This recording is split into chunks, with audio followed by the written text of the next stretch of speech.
นักท่องเที่ยวขึ้นภูลำดวนสัมผัสอากาศหนาวชมทะเลหมอกปกคลุมแม่น้ำโขง2แผ่นดินไทยลาว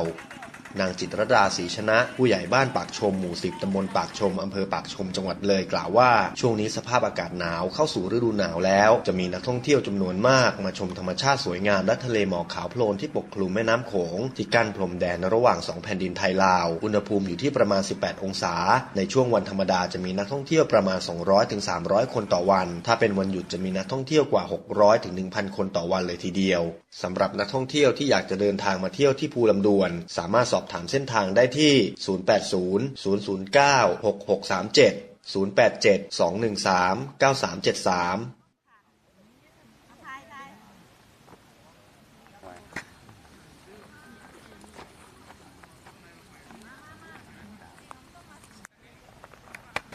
เอี๊ยบ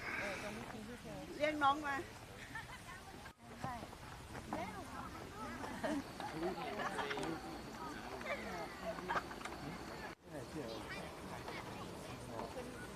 เอาไงค่าถ่ายให้เนี่ยสวยกว่านี้สวยที่สุด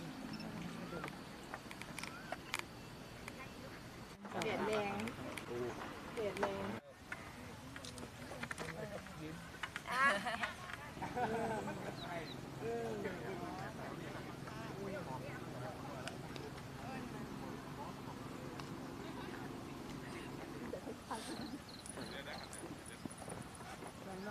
ป้าโอ้ยสวยอยู่นะ